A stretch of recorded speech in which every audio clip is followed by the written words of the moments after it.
someone. This is the divine call of Jeremiah. In verse 4, it says, "Then the word of the Lord came unto me, saying," when God speaks to you, listen. Amen. Hallelujah. Now verse 5, and this is what God is speaking to you.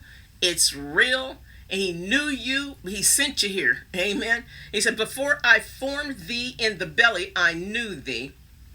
And before thou camest forth out of the womb, I sanctified thee, and I ordained thee a prophet unto the nations."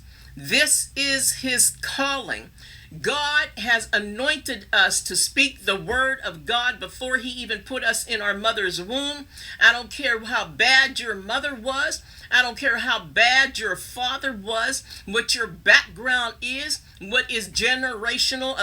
Watch out for that generational stuff too.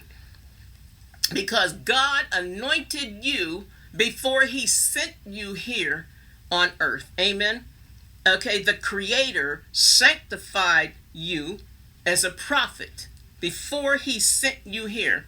After you were born, whatever happened, after the age of 2, the age of recognition, when a child realizes that they have sinned, it's usually around the age of 2. You ever see a child when they're sitting on the toilet and you walk in and they're like, "Not now, mommy, I'm naked."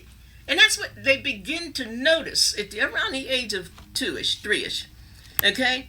But you have been ordained to speak the word of God. God chose everybody to speak his word, to teach the people of this world who are experiencing evil. Amen. Some accept it, some accept the calling, and some don't. Amen.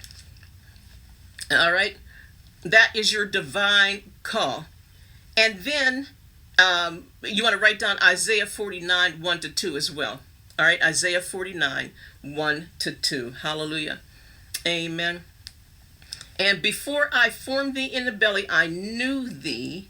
And before thou camest forth out of the womb, I sanctified thee, and I ordained thee a prophet unto you." Came here clean.